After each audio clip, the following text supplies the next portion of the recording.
The Founders exhibition had been open for 11 minutes when I stopped believing the evening would be ordinary. I was standing where I always stood at these events, 3 feet back from the display case, close enough to intervene if a guest leaned too near the glass, and far enough that nobody mistook me for one of the honored guests. The Belgrave Accord sat under low amber light behind reinforced glass, its 200-year-old vellum finally flattened, finally readable, finally free of the water damage that had eaten into its left margin for as long as anyone at the Municipal Scent Archive had been alive. I had spent 14 months on that document. I had spent 14 months breathing the same climate-controlled air as 4 founding women's handwriting, and I was the only person in Belgrave who could have done it, because I was the only conservator on staff who could not contaminate a 2-century-old pheromone seal with my own scent. That fact did not usually feel like anything. Tonight, it felt like the only interesting thing about me in a room full of people who mattered more than I did. And I was making my peace with that when the doors at the far end of the gallery opened and the temperature of the room changed in a way that had nothing to do with the climate control. I did not need anyone to tell me who had arrived. Security formation shifted first, a loose perimeter tightening into a shape built around one person.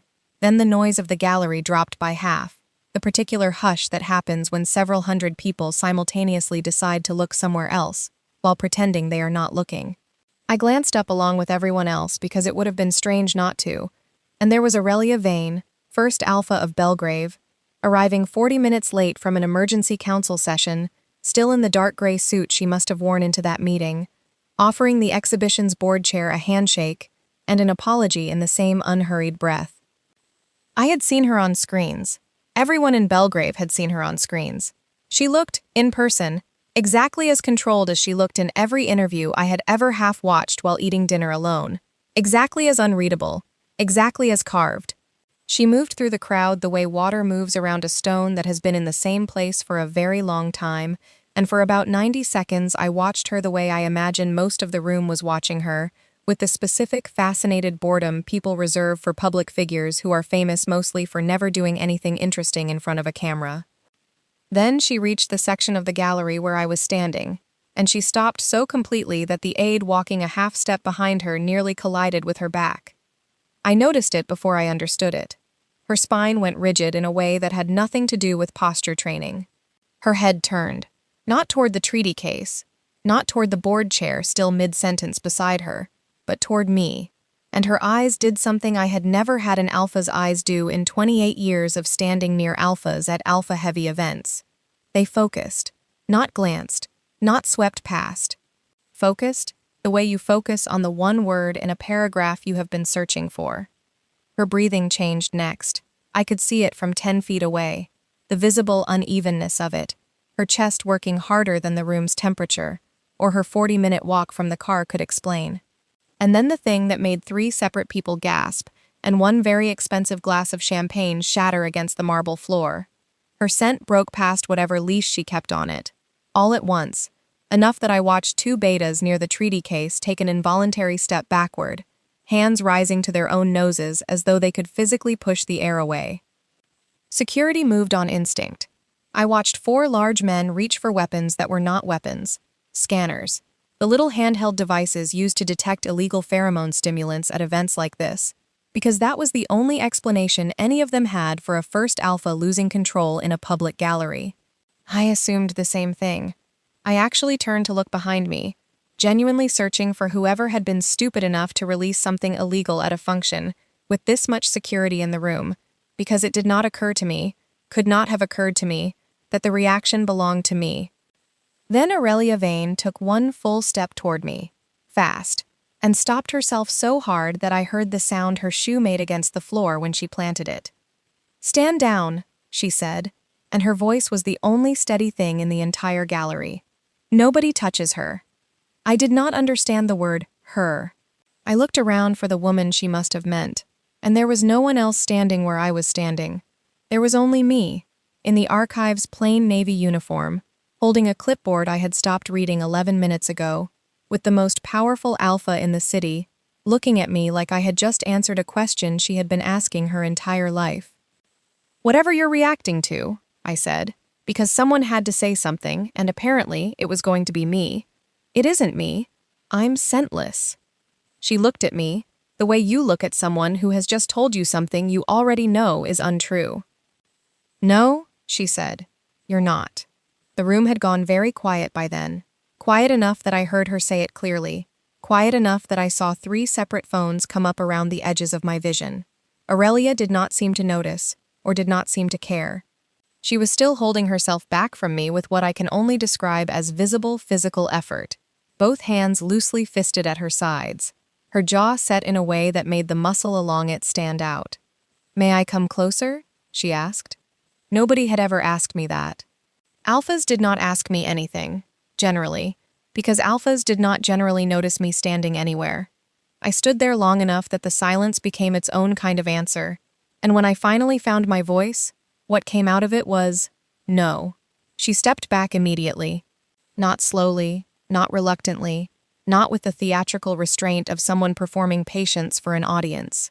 She simply obeyed. The way you obey a rule you have already decided matters more than what you want, and something about the speed of it unsettled me more than her reaction had. Someone brought scent monitors into the gallery, the small civic devices used to certify public events, and I stood very still while a technician ran one over my wrist and my collarbone and got, as always, almost nothing, a reading so faint it barely registered as noise. They tried another alpha next, a councilwoman I recognized from the news, approaching me from what she clearly considered a respectful distance. She detected nothing. A third alpha, a security consultant someone summoned from somewhere in the crowd, detected nothing either. Only Aurelia reacted. Only Aurelia, out of every dominant nose in that gallery, could smell whatever it was I apparently produced, and that fact turned what should have been an embarrassing 5-minute incident into something the entire city would be discussing before I made it home. I wanted to leave. I said so, quietly, to the archive director hovering near my elbow with an expression somewhere between panic and fascination. And Aurelia, close enough to hear me, said, "No one prevents her from leaving," before anyone could suggest otherwise. When I told the director I did not want an escort, did not want a car, did not want anything, except to walk out through the staff entrance the way I had walked in, it was Aurelia who confirmed to her own security team that this was acceptable, that I was to be given exactly what I asked for and nothing more. Before I left, she asked me one more question. Her voice had dropped, meant for me alone rather than for the gallery still watching us. "Who told you you were scentless?" "Everyone," I said, and I meant it as a shrug, meant it as the kind of tired joke I had been making about my own medical file for 2 decades. She did not take it as a joke. Something crossed her face that I would spend the next several weeks trying to name, and it was not desire, and it was not curiosity. It looked like fear, not of me, for me, or for something in my history that she seemed to already half suspect and did not want to be right about. I walked out through the staff corridor with my badge still clipped to my collar, and my heart doing something it had genuinely never done before, and it took me until I was 3 blocks from the archive, standing at a tram stop in the cold with my hands shaking for no reason I could name, to understand that Aurelia Vane had not looked at me like a curiosity. She had looked at my file, at the word Scentless attached to my name since infancy, like it frightened her. Before we return to the story, a quick note for my lovely viewers. While this YouTube series keeps things safe, my Patreon is where the real fun happens. That's where you'll find completely uncensored GL stories, much hotter exclusive videos, and bolder adventures that are just too spicy for YouTube. If you want the full, no-limits experience, and to support more of this kind of storytelling, the Patreon link is in the description below. I did not sleep that night. I lay in my apartment with my phone face down on the nightstand, buzzing every few minutes with a persistence that felt less like notifications and more like a swarm, and by morning I had stopped checking it entirely. When I finally looked, there were 416 messages, most of them from strangers, several of them from people I had not spoken to since university, one of them from a cousin I had met exactly twice in my life, who wanted to know if I was secretly some kind of Omega royalty now. The practical damage arrived before the emotional damage did. There were reporters outside the archive by 7 in the morning, enough of them that my director called to tell me, with genuine apology in her voice, that the board wanted me on paid leave until things settled. because 3 major donors had already called, asking whether the woman who had caused a public incident with the First Alpha should really be handling artifacts worth more than most of their houses. Specialists I had never heard of began requesting my medical records through channels that should not have had access to them. A woman I had gone on 2 forgettable dates with 4 years earlier texted to ask if I remembered her, now that it turned out I was interesting. Dating apps, which I checked exactly once out of morbid curiosity, had filled overnight with alphas requesting to meet me specifically to see whether they, too, could detect whatever Aurelia Vane had detected. I deleted every app on my phone by lunchtime. For 28 years, being scentless had made me invisible, in ways that ranged from mildly isolating to genuinely painful. In under 24 hours, it had made me famous, and I hated it with a completeness that surprised me, because some small, ugly part of me had always assumed that if people finally paid attention to me, it would feel like something other than being examined. Aurelia did not contact me. I noticed the absence before I noticed anything else, checking my phone obsessively for a message from a number I did not have, and finding instead, by the second afternoon, a formal note from her office. It stated, in language so careful it had clearly been drafted by 3 different lawyers, that the First Alpha would not be requesting access to my medical records, would not be discussing the incident publicly, and would not contact me directly unless I initiated contact myself. I felt relief first. Then, within an hour, in a development that annoyed me more than almost anything else that week, I felt curious. My best friend Juniper Vale showed up at my apartment that evening with a bag of takeout and the particular expression she wore when she had found something and was trying not to look too pleased about finding it before I'd eaten. Juniper worked 2 floors down from me at the archive, in historical research, and she had never once in the 6 years I had known her treated my designation as interesting, which was most of why I loved her. "I found something in your original file," she said, once I had eaten enough noodles that she judged me stable. "Not the copy you've seen. The original, the one from the hospital registry before everything got digitized and standardized." She turned her tablet toward me. There, beneath a section that had clearly been struck through by hand, someone had typed neutral scent variant over whatever had come before it. I could just make out the original beneath the strike-through, in a hand different from the typed correction. Veil presentation, Category 4. "I've never heard that term," I said. "Neither had I," Juniper said. "It's not in any current medical index. I checked 3 databases before I came over." I stared at 4 words that had apparently been true about my body since the day I was born. 4 words someone had deliberately crossed out and buried under a diagnosis that had shaped every relationship, every job interview, every awkward silence of my adult life, and I understood, with a cold clarity that had nothing to do with Aurelia Vane, that I was about to have to learn who I actually was. I chose to contact her 3 days later, not because I had decided to trust her, but because she was, infuriatingly, the only person in the city who had reacted to whatever I was, and I needed to know what she had smelled. I picked the location myself, a small public reading room at the archive, after closing, empty, except for the 2 of us and a security guard stationed politely out of earshot in the hall. I took the seat nearest the exit. Aurelia noticed, and instead of taking the seat across from me, she took the one farthest from the door, putting the whole width of the table, and then some between us, as though she wanted me to understand exactly how much space she was choosing to give up. She was wearing a medical-grade suppressant, I learned later, one strong enough to blunt her presence for most rooms. It did not blunt it for me. I could still feel her across the table, the way you feel a fire in another room. Not dangerous, just undeniably there. "What did you smell?" I asked, at the exhibition. She was quiet long enough that I thought she might not answer. When she did, her voice had none of the polish I'd heard in every interview clip I had ever watched.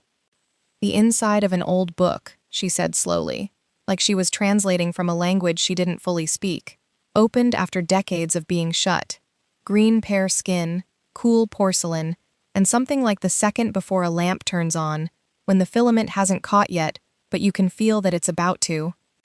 I laughed before I could stop myself, because it was the strangest, most specific, least sexy description of a scent I had ever heard, and it did not sound like something you say to seduce a woman across a table. That's ridiculous, I said. I know, she said, entirely serious, and something about the flat honesty of it made me laugh again, and for one unguarded second, the room felt less like an interrogation and more like two people talking. She told me, once the laughter passed, that what had happened to her at the exhibition had not felt like ordinary alpha attraction.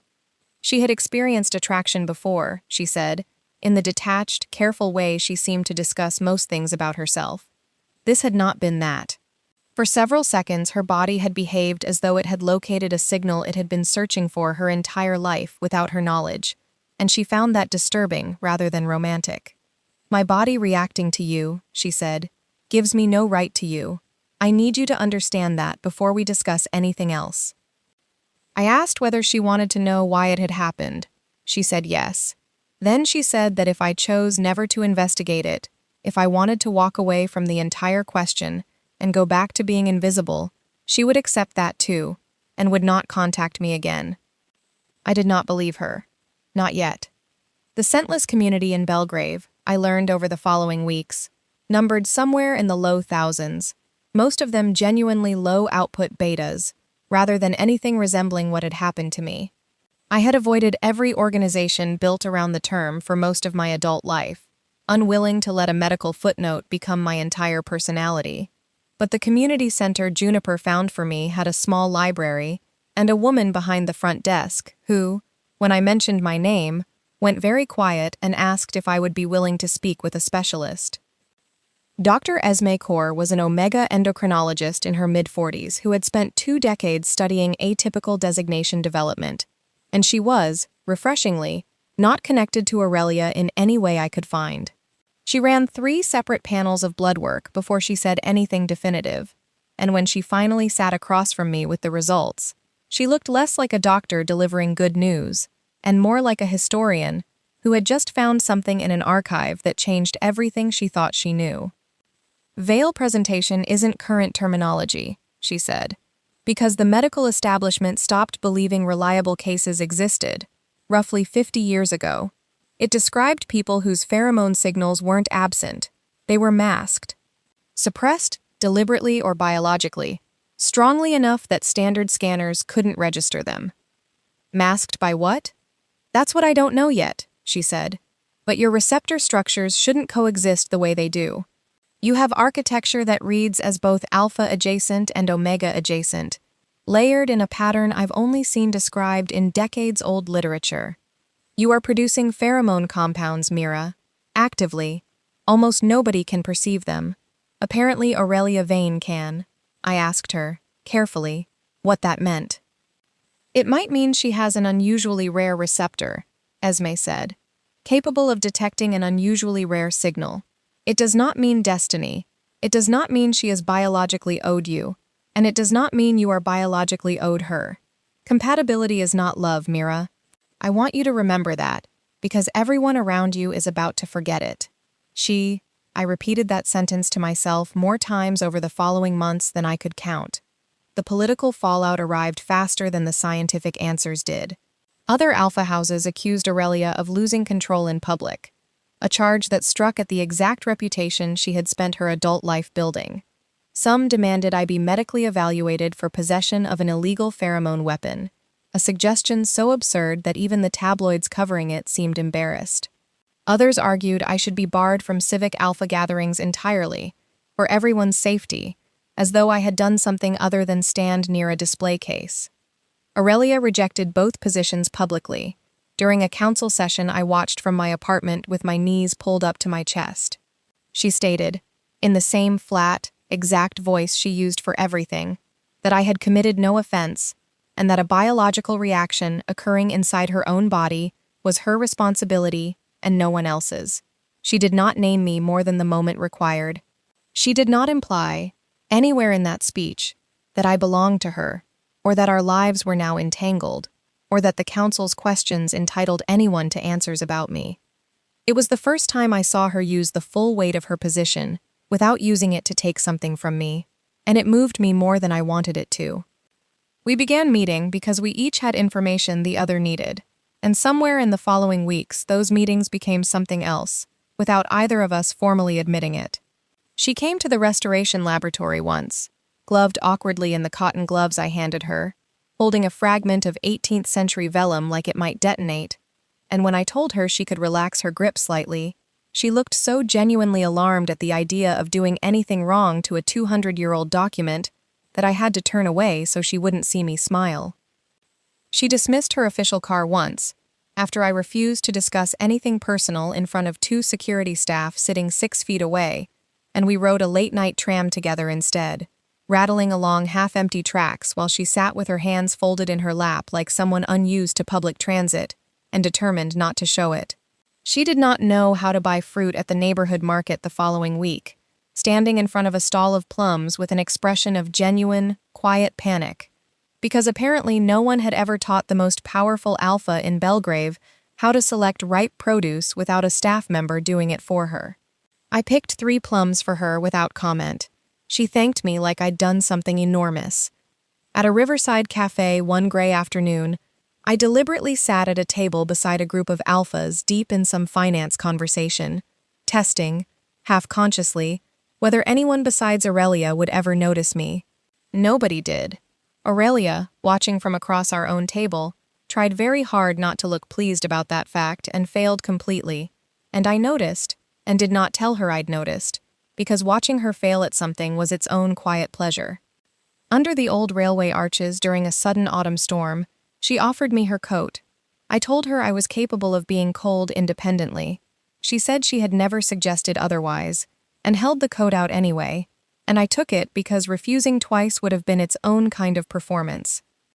She showed me her rooftop observatory on a clear night in early winter, an old brass telescope she'd used since university, angled toward a sky that looked, from up there above the city's light, almost generous. She told me she read the final page of mystery novels first, and refused to accept that this ruined them. I told her this made her a fundamentally untrustworthy person. She said, with total seriousness, that she had never claimed to be trustworthy about narrative structure, only about everything else, and I believed her.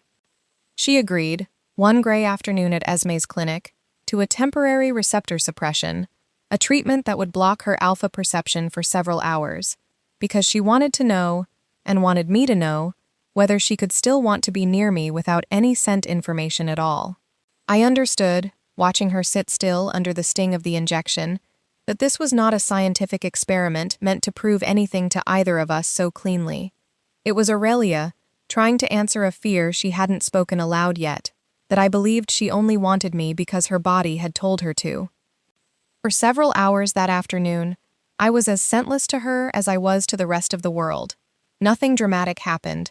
She did not stop mid-sentence to check whether her feelings had changed. She still remembered, without being reminded, that I took my tea with too much milk and no sugar. She still noticed, the way she always did, when I rubbed my thumb against my index finger, a habit I did not know I had until she pointed it out weeks earlier. She still laughed, quiet and real, at a historically accurate, but genuinely terrible joke I made about a 17th century tax dispute. She still watched me when she thought I wasn't looking, and I caught her at it twice, and both times she did not look away fast enough to pretend otherwise. I found the whole afternoon more destabilizing than reassuring. It would have been easier, in a strange way, if the suppression had changed something. Instead, it changed nothing, and I did not know yet what to do with that. The next real break in the mystery came from my own hands, the way it should have.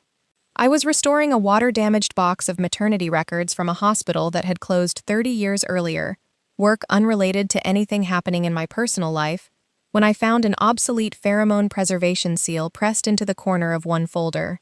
I recognized it immediately, because it was identical to the symbol I had found, weeks earlier, hidden beneath the strike-through on my own birth record. The seal led, after several evenings of research Juniper helped me push through faster than I could have alone, to references scattered across decommissioned files under something called the Quiet Line Initiative. It was not, as I had half expected, a laboratory conspiracy or a government experiment. It was messier and sadder than that. Roughly 50 years before I was born, A handful of dominant alpha families had begun treating rare veil-born omegas, individuals whose pheromones could apparently calm extreme alpha sensory overload, as desirable political matches. Marriages were arranged around biological resonance the way land was arranged around water rights. In response, a coalition of omega doctors, beta lawyers, and midwives had built the Quiet Line Initiative to protect veil-born children from being identified and claimed by powerful houses through genetic registries. Their solution had been to register some children as scentless, hiding them in plain sight behind a diagnosis that made them uninteresting to anyone searching for a rare and useful bloodline. The intention, as far as I could tell from every record I read, had been genuine protection. But protection built on secrecy metastasized over time into something else. Children grew up without knowing what their own bodies were. Medical care became inaccurate for an entire generation. Some experienced hormonal problems no doctor could correctly diagnose, because the diagnosis on file was wrong. Some grew up believing, the way I had grown up believing, that they were biologically incomplete rather than simply undocumented. I sat with that history longer than I sat with almost anything else in those months, because it did not fit neatly into a story about villains. It fit into a story about people who loved children enough to hide them, and hid them so well that the hiding itself became its own kind of harm. I was born. I learned soon after, during the final years of the initiative. My mother, Eleanor Lennox, had been an omega, and she had died when I was 17, a loss I had spent a decade mourning without ever suspecting there was more to it than grief. My Aunt Celeste, who raised me afterward, knew part of the truth and had chosen, for 11 years, not to tell me any of it. The confrontation, when it came, happened in Celeste's kitchen on a Sunday afternoon that should have been unremarkable. I laid the file in front of her, the strike-through visible, the seal visible, and watched her face go through several things at once before it settled on something that looked like relief mixed with dread. "Your father's family," she said finally, "was influential, alpha, powerful, the kind of house that treated a veil-born child as an asset before they treated her as a person. Your mother was terrified she'd lose you to them. She agreed to have your designation hidden. She meant to tell you when you were grown. She didn't get the chance. And you," I said, "had 11 years. I was keeping you safe. You kept me uninformed," I said, and my voice shook more than I wanted it to. "Those aren't the same thing, Celeste. Safe would have meant I got to decide what to do with the truth. This just meant I didn't get a truth at all." She did not defend herself further, and I did not forgive her that afternoon, though I understood her, which turned out to be a separate and slower process entirely. Understanding did not erase the anger. It just sat beside it. The most dangerous discovery came weeks later, buried in decades-old Quiet Line correspondence. House Vane appeared, more than once, in records connected to the old system of arranged veil-born matches. My first assumption was the obvious one, that Aurelia's family had been among the houses treating people like me as acquisition targets.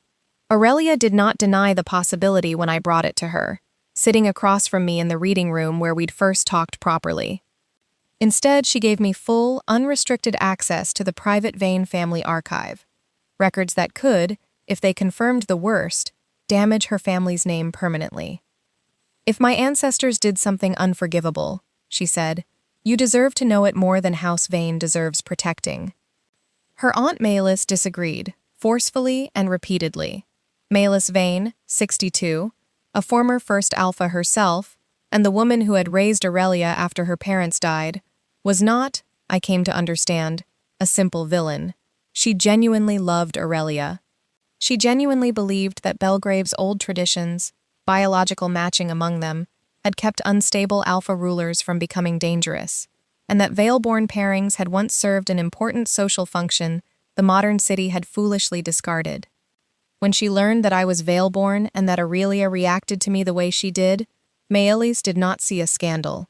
She saw an extraordinary, almost providential match, and she began pressing Aurelia, quietly at first and then not quietly at all, to formalize the relationship publicly. Aurelia refused every time, and Maëlys genuinely could not understand why anyone would reject what she considered a perfect biological alignment. That disagreement, I would come to realize, was the philosophical center of everything that followed, whether compatibility created duty, or whether it created nothing at all beyond the simple fact of being noticed. It was in the Vane archive, on a night I had gone alone to keep working after Aurelia had been called away, that I found a letter written over a century earlier by a Vale-born Omega to an alpha woman of House Vane. The early pages read as a love letter, tender and specific in ways that made my chest ache reading them in a stranger's handwriting. The later pages revealed something harder. The Omega had loved the Alpha, and had also come to resent the certainty everyone around them assumed. The idea that because their bodies recognized each other, their hearts owed each other something automatic. One line stayed with me long after I set the pages down. Something close to, I wanted to stay, but I needed to know, first, that I was still capable of leaving. That night, when Aurelia came to find me still sitting among the old boxes, we had the first completely honest conversation either of us had allowed. I told her I was attracted to her, plainly, without hedging. She told me she had wanted to kiss me since the night of the exhibition. I asked why she hadn't. Because wanting something, she said, is not permission. I crossed the distance between us myself. I kissed her first, deliberately, and she went still for one breath before she kissed me back with a carefulness that, after a moment, began to frustrate me more than it moved me. You're allowed to actually kiss me, I told her, pulling back just far enough to say it. Are you certain? Yes, she asked once more anyway, some small formal habit she seemed physically unable to abandon, and when I said yes again, something in her control finally gave way. The kiss that followed was nothing like careful. It was warm and searching and a little desperate at the edges, her hand coming up to rest against my jaw like she needed to confirm I was real, my own hands twisted into the front of her shirt, both of us trembling in ways that had nothing to do with the cold archive air. When we finally broke apart, I could smell myself, faintly, on the collar of her shirt where my face had been, a scent I had never once in 28 years been able to detect on anything, and the shock of it undid me more than the kiss had. I had spent my whole life being told there was nothing there. Now I had proof, small and strange and undeniable, that something had always been there. Aurelia did not say anything grand. She did not tell me I belonged to her, did not make any claim at all. She asked, quietly, whether I was all right. I told her I didn't know. She sat with me on the cold floor of the archive among boxes of a stranger's letters until I did. My body kept changing in the weeks after that, in ways Esme monitored carefully and explained without ever making me feel like a specimen. My scent perception sharpened. Crowded alpha spaces began to affect me in ways they never had before. A low hum of discomfort I'd never had the sensory range to notice. I developed something like a mild cyclical rise, not a traditional heat, gentler and stranger, and I found I could detect Aurelia from farther away with each passing month, could tell when she'd entered a building before I saw her. Esme told me I likely fell within a rare Omega-adjacent classification medicine simply had no clean name for, and that I did not have to choose a label immediately, or ever, if I didn't want one. You were never really an Omega hiding as Scentless, she told me once, catching the shape of a fear I hadn't fully voiced. The categories were incomplete. You were always yourself. The label just failed to describe you. I held on to that distinction the way I held on to very few things. There was a particular Tuesday, weeks after the letter and the archive and the kiss that undid both of us, when Aurelia showed up at the archive during my lunch break, carrying 2 paper cups of tea and an expression of someone who had rehearsed a casual entrance and immediately abandoned the plan. She had come, it turned out, because a council briefing had run short, and she had not known what to do with the extra 40 minutes except spend them near me. And watching the most disciplined woman in Belgrave admit that so plainly, without dressing it up as anything strategic, told me more about where we stood than any of her careful speeches had. We fell, without deciding to, into small rituals. She began leaving her tea order with the archive's front desk on Wednesdays, when she knew I worked late, so that it would already be cooling to the exact wrong temperature she liked by the time she arrived. I started keeping a second set of restoration gloves in a drawer under my desk, sized for her larger hands, because she had taken to visiting the lab often enough that borrowing mine every time had become its own small argument. Juniper, delighted and merciless, began referring to Aurelia as the Tuesday problem, and refused to stop no matter how many times I asked her to. There was an evening I remember with more clarity than most, not because anything dramatic happened, but because nothing did. We sat on the floor of my apartment with a half-finished puzzle Juniper had abandoned there months earlier, and Aurelia, who I would have guessed had never in her adult life sat cross-legged on a floor, turned out to be viciously competitive about puzzles in a way that made me laugh until my ribs ached. She refused to admit defeat, even when I had clearly found the last 3 pieces before she did. I told her the First Alpha of Belgrave was a sore loser. She told me the First Alpha of Belgrave simply had higher standards than I did for what counted as finished. We had months after the kiss that I would later think of as simply happy, which felt like an underused word for what they were. Aurelia visited my apartment for the first time and looked so genuinely displaced among my mismatched furniture that I laughed until I had to sit down. She offered to replace my ancient reading chair. I refused. She fixed a loose cabinet hinge so badly that I had to redo the whole thing myself 2 days later, and I never told her, because the pride on her face when she thought she'd solved it was worth more than a working hinge. I discovered, slowly, that she rarely slept well, that years of alpha sensory overload made ordinary sounds and scents into small nightly obstacles, and that something in my presence, some quiet frequency I still couldn't name, settled her nervous system in a way nothing else seemed to. The first few times she fell asleep on the couch with her head in my lap while I read restoration reports, I felt only tenderness. Then, gradually, I began to feel something colder underneath it, a question I didn't want to ask, about whether she loved sleeping beside me, or loved what my biology apparently did to her. She invited me to a formal city dinner as her partner. I said no, because I was not ready to be turned into a symbol in front of cameras, and she accepted the no without argument, and instead, we ate noodles out of cartons on her rooftop under the telescope, the whole skyline laid out below us, like something we'd been given permission to keep just for ourselves. I met her household staff eventually, people who spoke about her with an ease and warmth that told me she was known and respected in her own home in ways the public Aurelia never showed. We argued, too, which mattered to me more than the easy parts did. After my first strong pheromone spike happened in public, at a market of all places, Aurelia became overprotective almost overnight, suggesting security, suggesting roots, suggesting caution in a tone that made me feel managed rather than cared for. I told her so, sharply.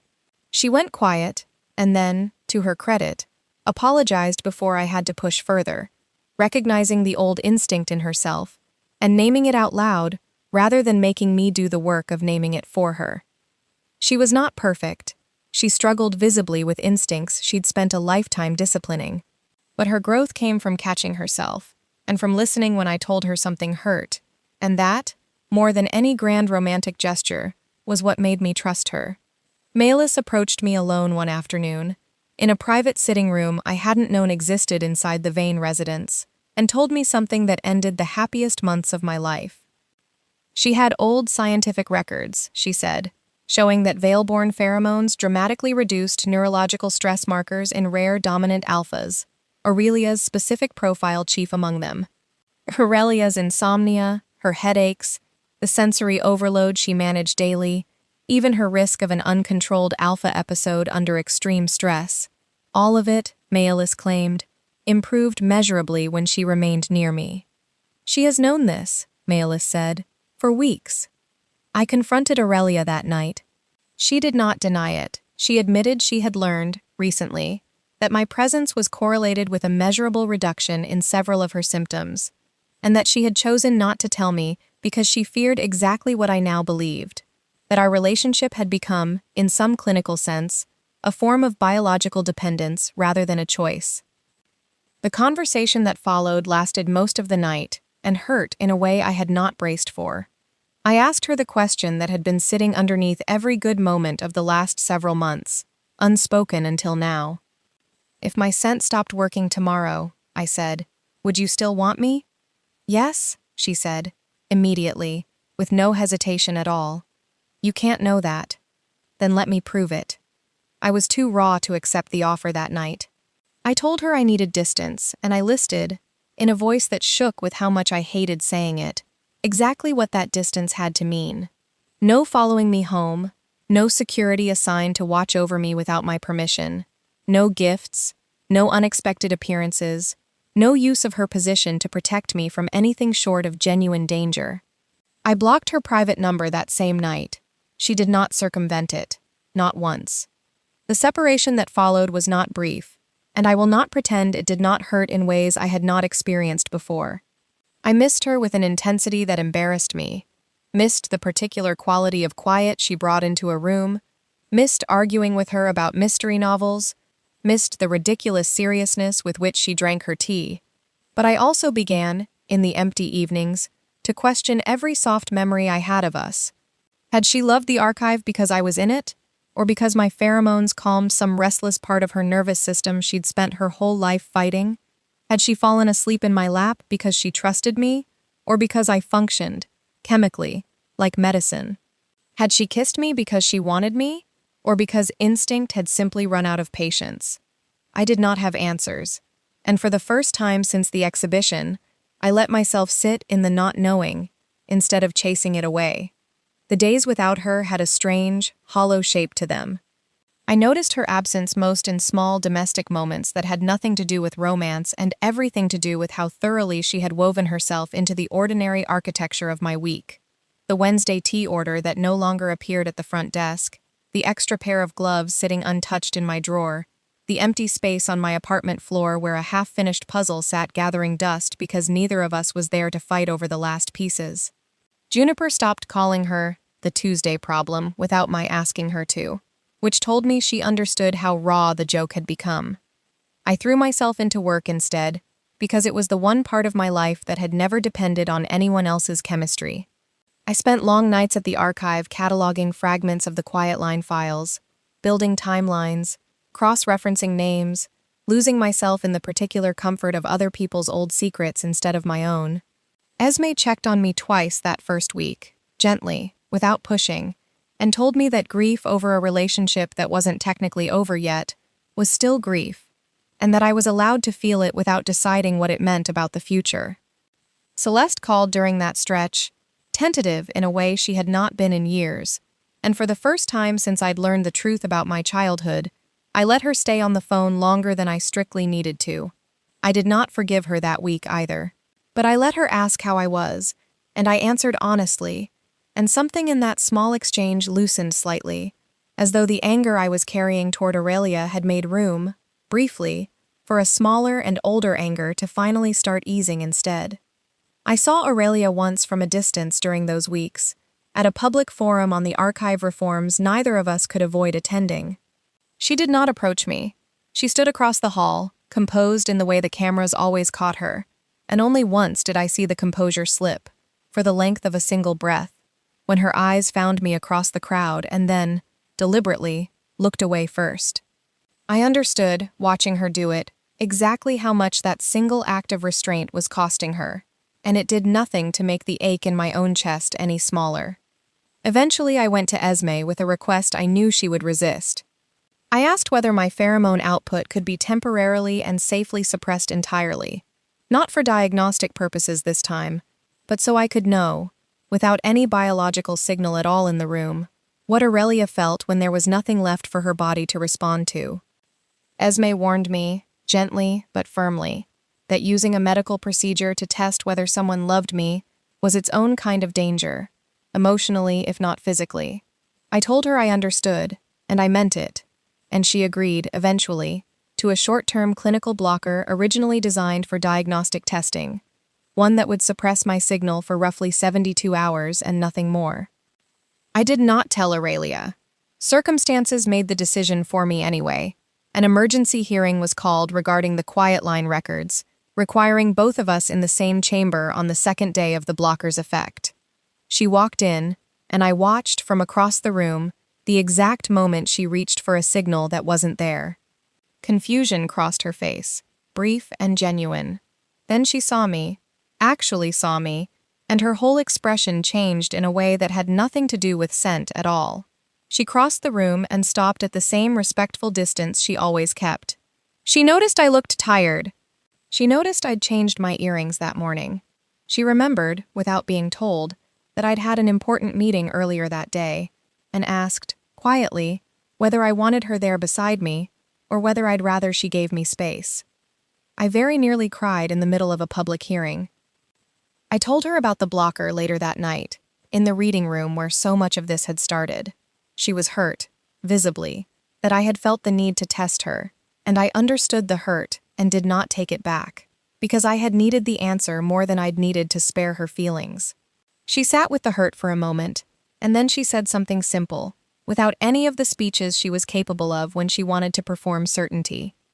"I noticed the silence where your scent should have been," she said, "and I still noticed you first." It became, quietly, one of the most romantic things anyone had ever said to me, precisely because it wasn't trying to be. The public pressure had not eased in our absence from each other. If anything, it had grown teeth. As the quiet line records edged closer to public release, an old civic law resurfaced, one that had not been invoked in more than a century, the First Alpha's right to petition for a formal resonance union with a Vale-born individual.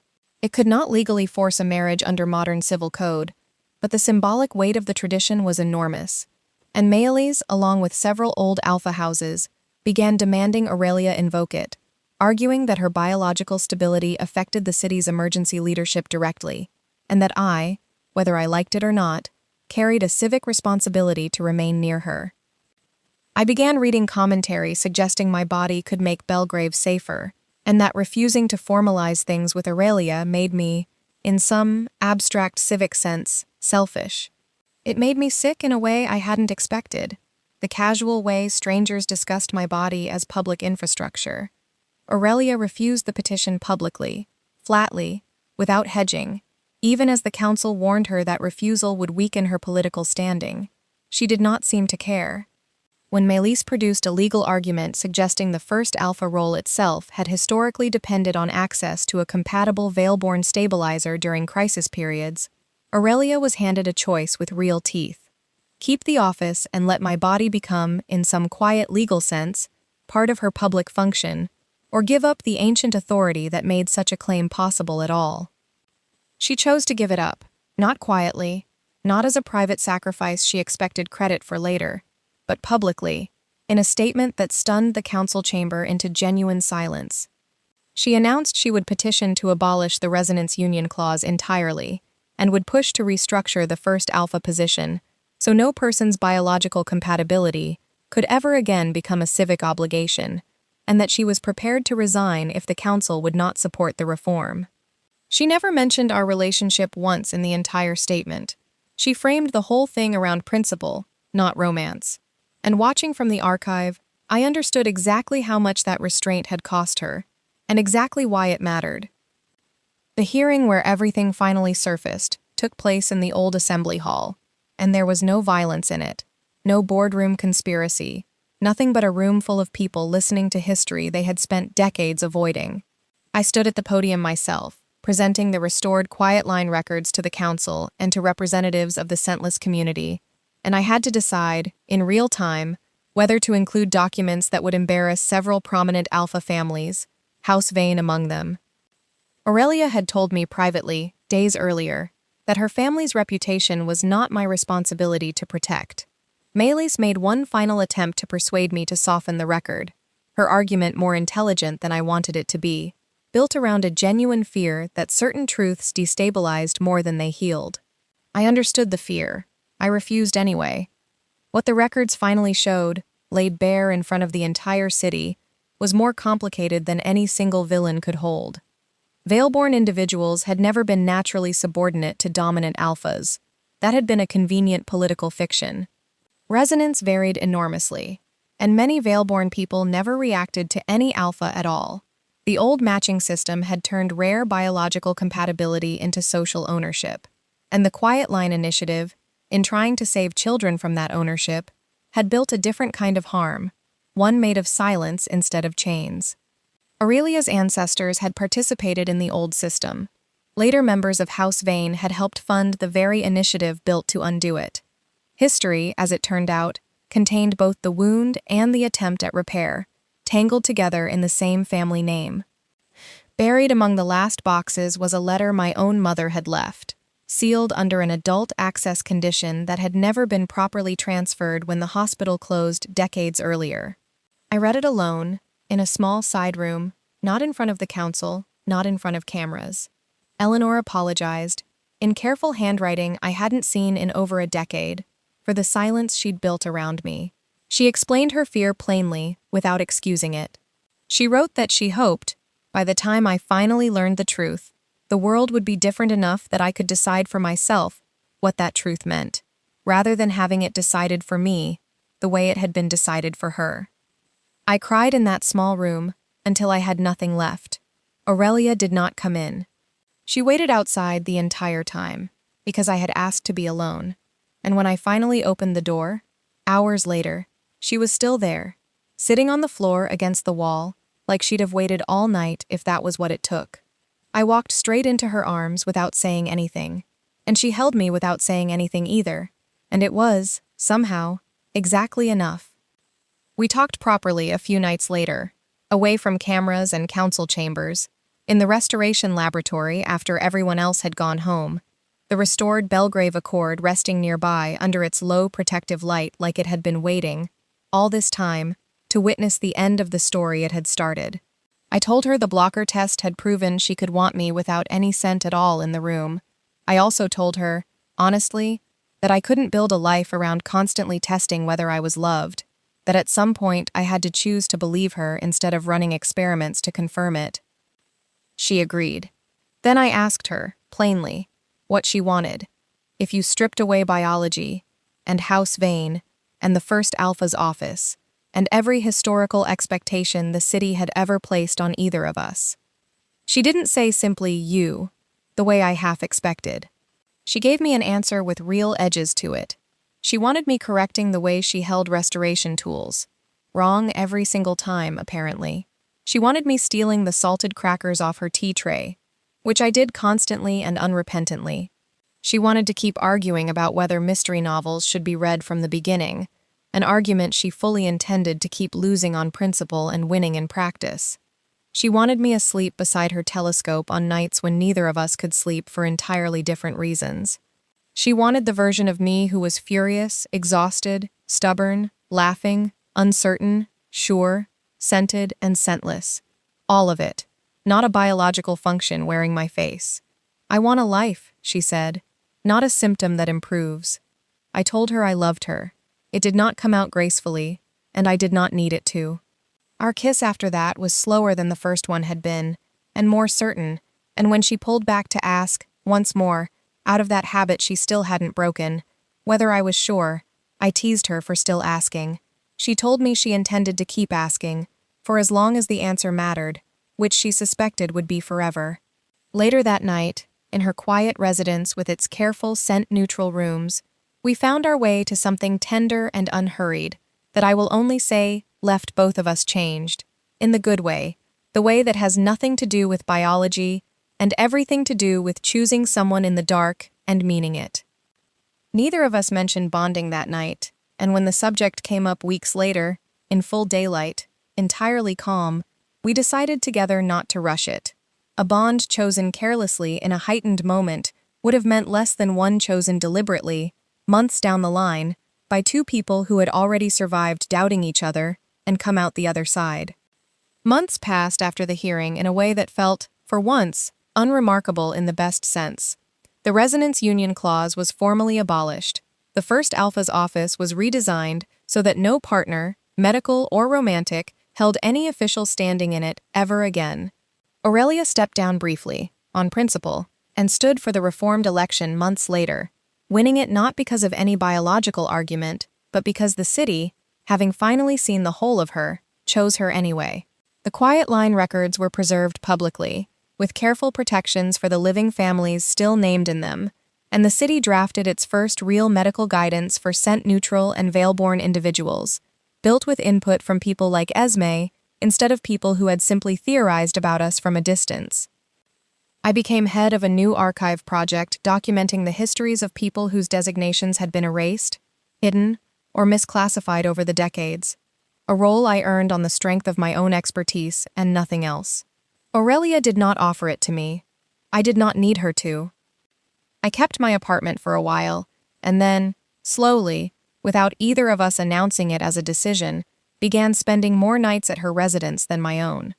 My books started invading her perfectly organized shelves in a way that visibly offended her sense of order, and that she never once asked me to stop.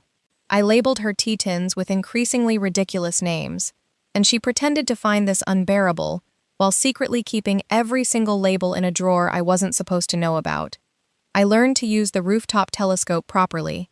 She learned, eventually and with visible reluctance, that restoration glue was not, in fact, basically transparent paste, and stopped touching my supplies without asking. Juniper stayed exactly as central to my life as she had always been, unimpressed by titles, endlessly amused by the whole affair.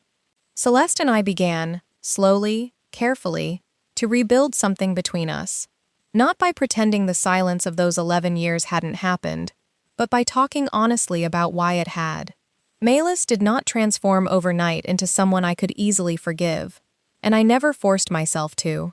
She stepped back from public influence after the law changed, and before she fully withdrew, she told Aurelia, in words Aurelia later repeated to me with something like wonder, that Aurelia had chosen something harder than tradition, and that she respected it even where she still didn't fully understand it.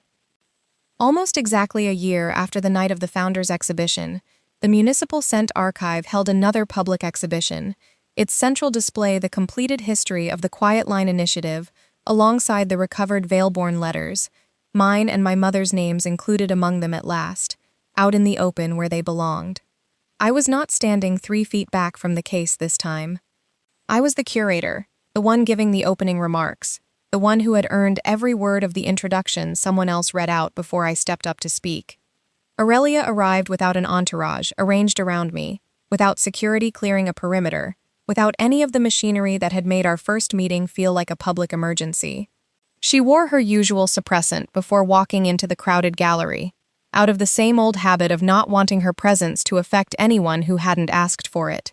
I could detect her anyway, easily now, the way she could detect me, our resonance exactly as real as it had ever been. It simply wasn't the point of us anymore. It was a fact about our bodies, not the foundation of the life we'd built. At some point in the evening, someone set up the same model of scent monitor that had been used the night everything started, positioned near the restored treaty as a nod to how far the archive's technology had come. A young researcher, half joking, asked whether it could detect me yet. It registered almost nothing, the same faint whisper of noise it always had, and I laughed, genuinely, delighted rather than wounded by it for the first time in my life. Aurelia leaned close enough to murmur, just for me, that the machine had never been necessary. I reminded her, just as quietly, that several hundred people had once watched Belgrave's most controlled alpha forget entirely how to breathe. She insisted, with a straight face I no longer believed for a second, that she had been extremely composed that night. I let her have the lie, because our intimacy by then had settled into something lived in enough to hold a few fond exaggerations without either of us minding. After the gallery emptied, we walked back through the dark restoration room alone, past cases and tools and the quiet, particular hush of a space built to preserve things that mattered. Aurelia had something for me, small and unannounced, nothing like the extravagant public gesture the city might have expected from her. She had restored, herself, working carefully under Esme's supervision and my occasional exasperated correction, the damaged clasp from the box that had once held my mother's records, reshaping it into a simple key pendant, and on the back, she had engraved a short line from the first Valeborn letter we'd found together, the one about wanting to stay only once she knew she was still free to leave. The gallery lights behind us had dimmed to their overnight setting, low enough that the display cases glowed faintly gold along the edges, and somewhere beyond the reading room windows the city was doing whatever a city does at that hour, indifferent to the two of us and the small, enormous thing happening in a room full of paper. I thought, absurdly, of the scent monitor still packed away in its case near the treaty display, of how little it had ever managed to explain about either of us, and of how glad I was that the truest parts of this had never needed a machine to confirm them. She did not kneel, and she did not perform a speech built for an audience that wasn't there. She simply told me, plainly, that she wanted a future with me, whatever shape that future took, and that I was allowed to say no, today or any day, and that her answer to that would not change what she felt. I thought, standing there in the dark among 2 centuries of preserved history, about the woman who had walked into a gallery a year ago and stopped breathing, because some rare, ungoverned part of her had recognized some rare, hidden part of me before either of us understood what we were. Being detected, I had learned since then, was never the same thing as being known. Aurelia had spent the year after that gallery learning me on purpose, deliberately, the slow, unglamorous way, correcting nothing about herself with instinct and everything with attention. That was why, when I finally answered her, the choice belonged entirely to me, built on a year of evidence rather than a single unrepeatable night. And it had nothing left in it that either of our bodies had decided for us in that crowded room where this whole story began.